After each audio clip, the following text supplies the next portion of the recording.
Hello, this is Roger Earl from Foghat, and we go to 11. Why don't you just make 10 louder and make 10 be the top number and make that a little louder? These go to 11. All right. Hey, Roger, thank you for your time. I've been wanting to chat with you for a bit, going back a couple releases. I missed out last time when you guys were promoting the 8 Days on the Road. Love that collection. I mean, that's a couple years back. It seems like it just got released. I don't know about you, but time just seems to kind of fly by. It was 2021. Time has slowed down a little bit, but not really. Right. Actually, this year we only did about 50 odd shows, or about 50 odd shows. Normally we do about 70. So Okay. that wasn't deliberate. It was just one of those things. Actually, we took quite a bit of time, like recording and doing stuff like that. Sonic Mojo. Right. Yeah. Which, real quick, I mean, just to kind of catch folks up to speed that haven't been, keeping track. I mean, it was weird because when 8 Days on the Road, Killer Collection, CD, DVD package, and then I think shortly thereafter, I think Charlie retired, which was, I don't know, was that surprising to you? I mean, he still could do it. Um, Surprise! It was a surprise because he gave us 3 days' notice before Mm-hmm. we had a cruise we were doing, which we were doing 4 dates on a cruise. That was kind of surprising, but um, when we did 8 days on the road, it was the end of like a 4 day run, and I think Charlie was having a problem, like because all the songs are pretty high, Yeah. Yeah. A's and E's, and he had a problem, like his voice started to get a little strange. He's had a problem with one of his hips because he's an avid skier. Right. And I think it was just time. You know, I don't think anybody, certainly not a musician anyway, enjoys saying, I'm retiring. Uh, Right. I'm not retiring. I'm going to roll till I'm old. Hold on, I already am old. No, I'm going to rock till I'm old and rock till I drop. I mean, I love what I do. My manager makes sure that if I say I've got a strange thing going on here, I've got Right. some stuff done on my hands, my knees, my toes. My right toes can be a problem because there's no cartilage in there. But I've got some stuff that I'm doing to it, and it's actually regrowing. How do you do that? We asked. I'm not Yeah. telling you. Well, and I mean, yeah, I mean, it just seems like you're in it for the long haul. So, I mean, I think some of the other aging rockers, like, you look at like a Foreigner, Mick Jones isn't even playing with the band, and the band, I mean, it's a great band. They're doing Yeah. justice to the In fact, tunes. we did a show with them. It was a number of years ago, but Hmm. their new singer was terrific, and the band sounded Right. great. They Hmm. really that was down in Texas somewhere. And in fact, I remember hanging around, like to say, let's see what these guys have got under their Right. fingers, Sure. you know. Right. But they sounded terrific. The lead singer was great. The drummers, the guitar players. Um, I hate to see, it might have even been better than. Don't say things like that. Well, I don't know. I mean, I think, yeah, I mean, some bands, they inject a little more life and energy into the tunes. And, I mean, I've seen some bands where, like, kind of like with Foghat, you got yourself and then you assemble a cast of characters that, I mean, dial things in and deliver a great show. Yeah, I have to admit. Well, I've been real fortunate. I've played with any number of great musicians, even from the first band I was in. The bass player was my school friend from school days, and he was a great bass player. And he got me in the first band I was in. Ray Dorset was the singer in that band, who I'd known since I was about 10 years old, and he was a singer in Mungo Jerry. Hmm. And I always played with great musicians. I think, anyway. And Right. then I Boy Brown. I was like 20. I mean, we were all just kids, really, but there was a lot of enthusiasm there. Right. I always played with players who wanted to play. Rarely there was any, really seriously, like issues with, you know, just the way people acted and egos. I mean, you have to have an ego to get on stage and like just sort Sure. of be brave and stand in front of thousands of people and say, "Here I am. What do you think of me?" Yeah. Right. uh, um, in general, I've been fortunate in that way, and Hmm. uh, life has been kind to me. I love what I do. I try and stay healthy. Yeah. I try. Try. Well, in this kind of the follow-up question to that, though, it'd be like, I guess there you don't ever see a time of there being a fog hat without Roger Earl, then kind of like with the Mick Jones thing. Yeah. No, that wouldn't be right. The Lonesome Dave had a band.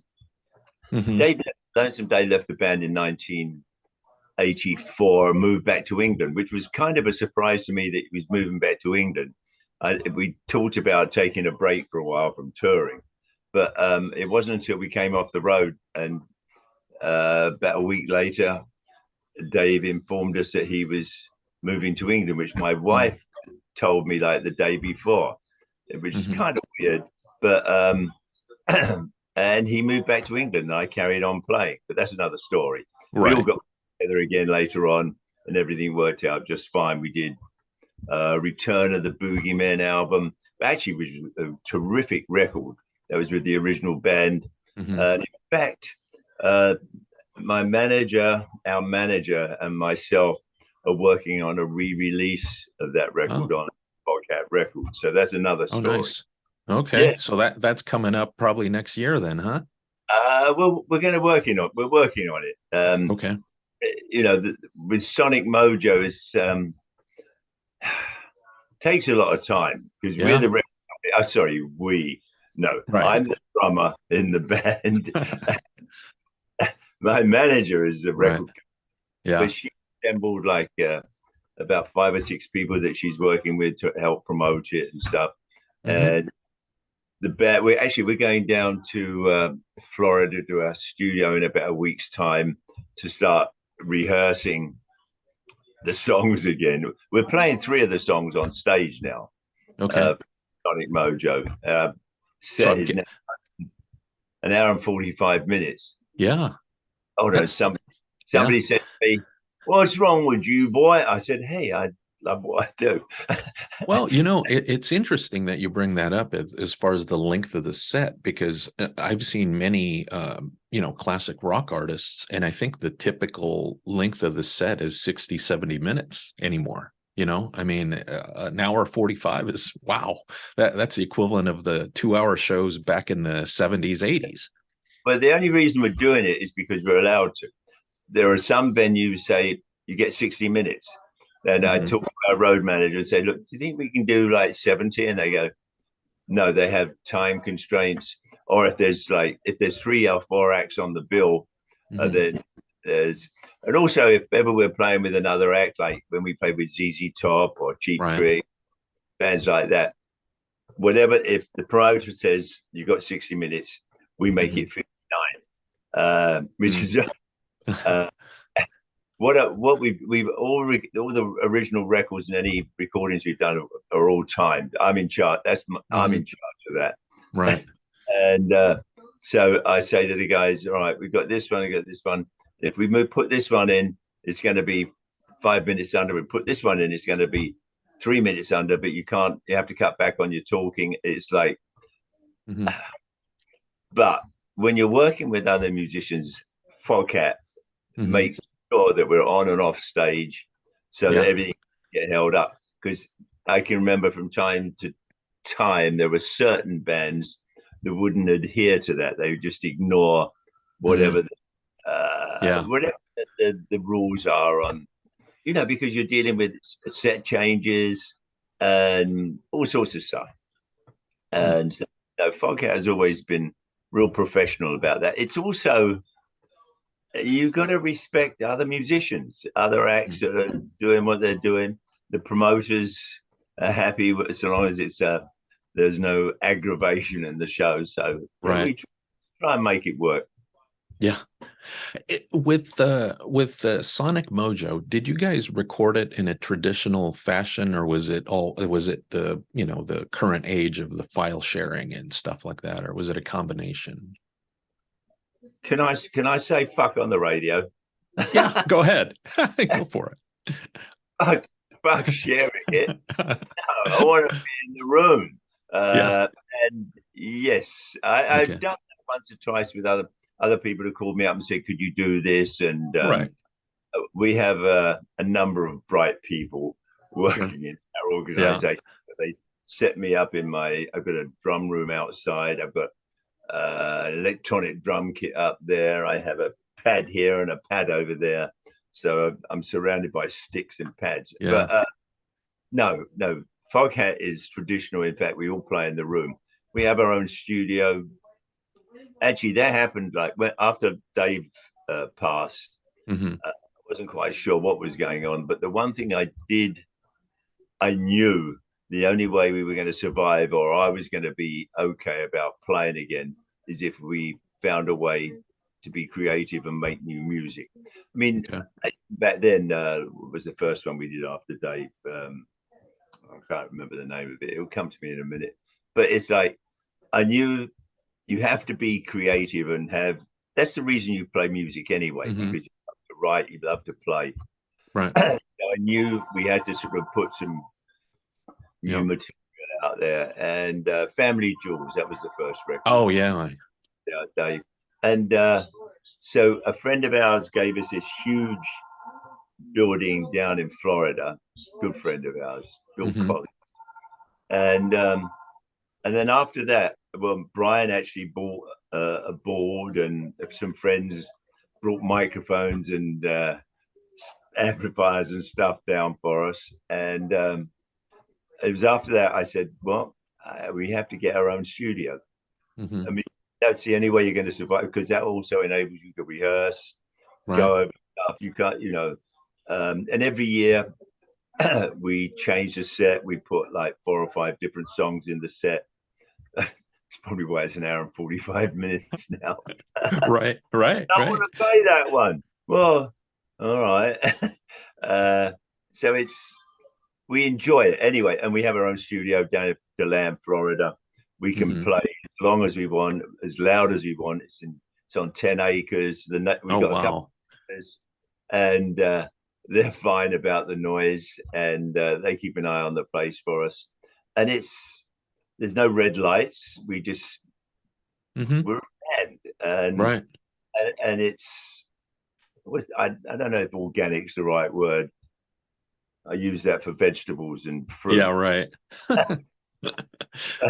With the Sonic Mojo though, I mean, how many songs do you plan on injecting into the set list? Because you got a handful of great ones. I mean, the whole record's top to bottom solid, but Driving On, I mean, that's gonna pick up some traction.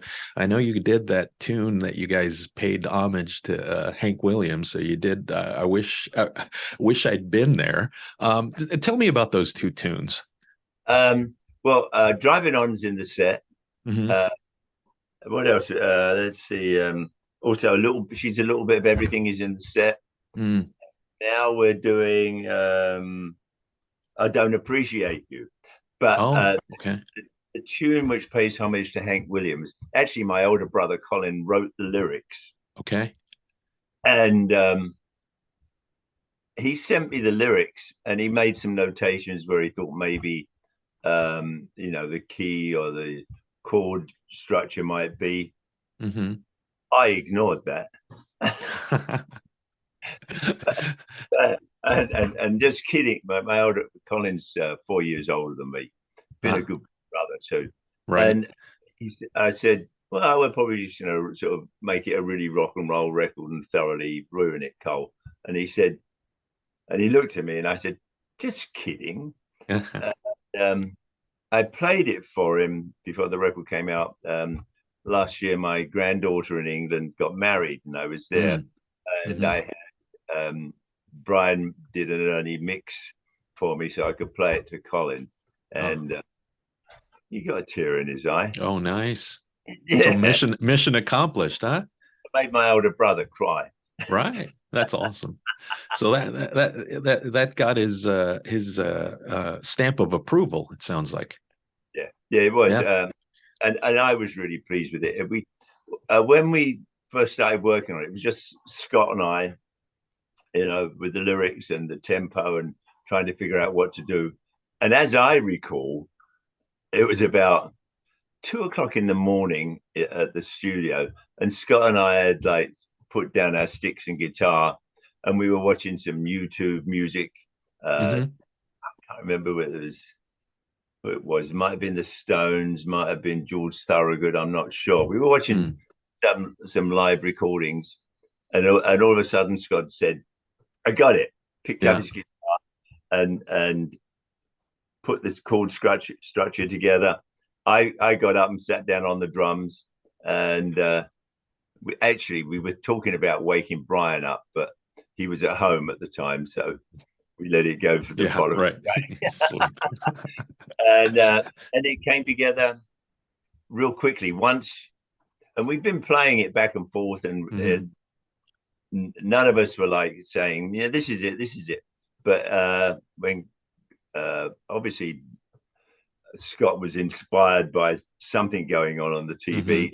Yeah, I got it, and it's I love making music with these guys.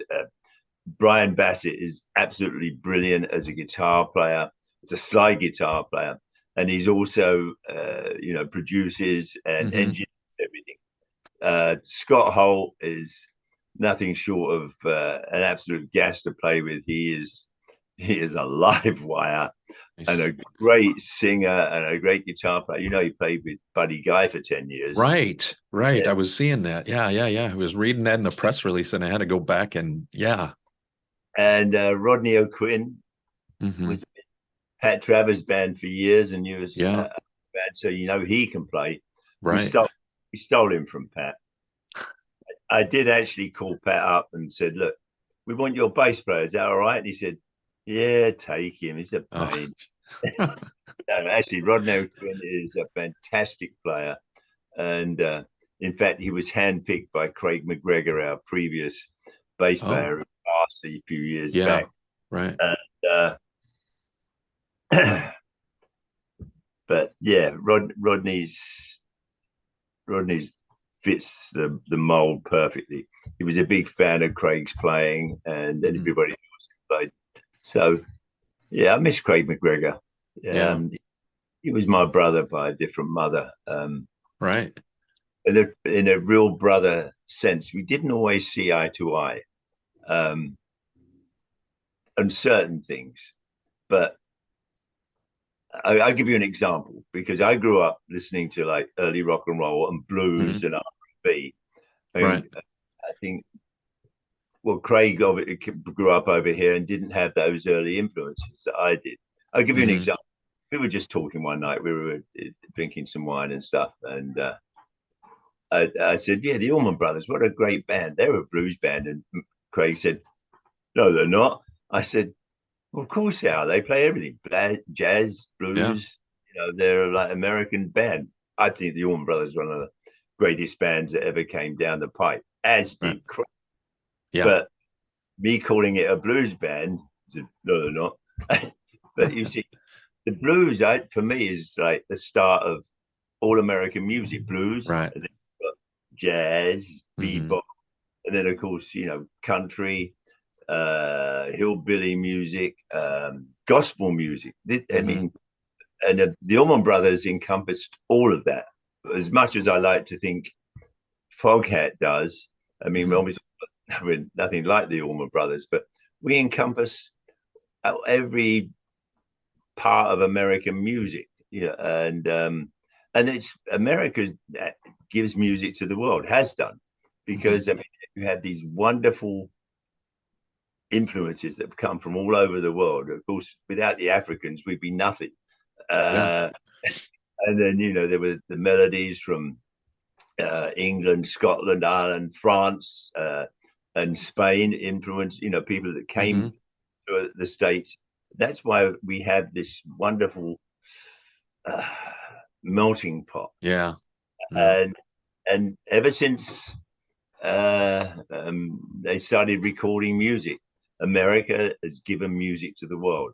And that's why one of the reasons it's my home, because when I first came here, it felt like I was home, because all my musical heroes came from this place. Yeah. One of the things as far as the melting pot, I mean, you guys tackled some covers, Promised Land, that Chuck Berry, always loved that tune. I was really curious to hear what you guys did with it.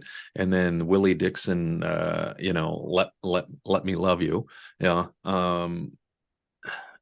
Why those tunes? Why specifically? I'm sure there was probably a reason and a love for those artists and those songs. Well, Let Me Love You, Baby, it was written by Willie Dixon. And it was recorded, of course, by the great Buddy Guy. And so often when we get in the studio and we start playing, we don't just start making records. We jam, we just play stuff, or Brian, I'll have a riff, or Scott will have something, or Scott will just start singing a song that I've never played before, and it loosens you up, gets the juices flowing, and puts a grin on everybody's face. And I think we played Let Me Love You, Baby a couple of times, and actually when we did the actual recording, it was just myself and Scott, which was kind of interesting. And like the record was made over a 3 or 4 year period.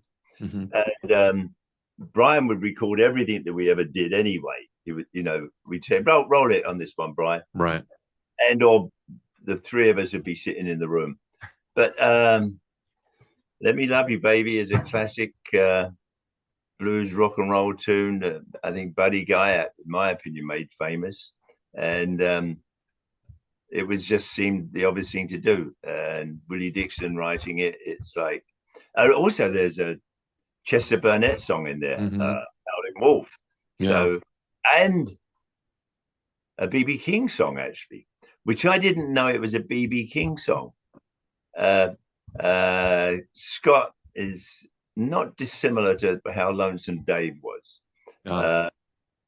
He knew every record that come out, who wrote it, where it came from. If he didn't know who wrote it, he'd find out. And I think that's one of the beauties of having Scott Holt in the band. In some ways, his enthusiasm for music. He and Dave would have got on had they ever met each other. I know that. Yeah. As far as with talking about you've been doing this since, like you said, you were in your 20s, probably longer. I mean, that high. About that high. Okay, so probably pre-teens, probably. It was probably when you started doing this. But how do you keep, because when you're a classic band, you have to have songs in the set. I mean, you probably can't not do Slow Ride. You probably can't not do Fool for the City. Two still pretty great songs. I mean, I think you got a nice pop, I think, back in the 90s when Slow Ride was in that soundtrack for Dazed and Confused. I think that heightened, the band's awareness of the band amongst rock fans again. But tell me a little bit of how you keep, a tune like Slow Ride fresh, having done this for decades now. It's a fun song to play. Yeah, I mean, it's great groove. Yeah, bang, bang. Speeds up at the end as fast as the drummer can play. There's a cool break in the middle where bass and drums do a short solo instead of a long bass solo or a long drum solo. They're fun to play. Foghat, ever since its inception, only ever did songs that the band liked. We didn't. Nobody told us what to do. We Right. needed a helping hand as far as producers go, definitely, because none of us were producers. But we have one now.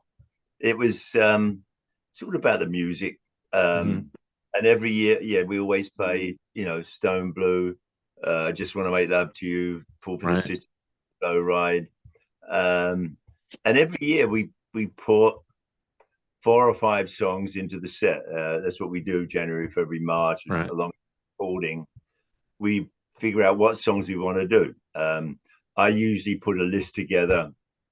Actually, fans send in lists of songs they want to hear. Nice. Nice. So I look at that and I go, they're right. Right. Yeah. Yeah. It's good to mix it up a little. Keeps it fresh, right? Yeah. So we try that's with that, and also if the band has any ideas about songs they want to do.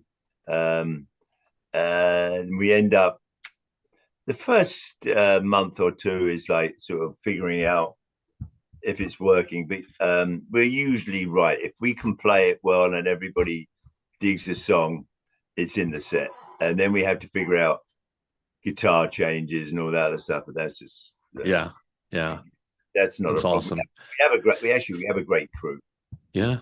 Nice.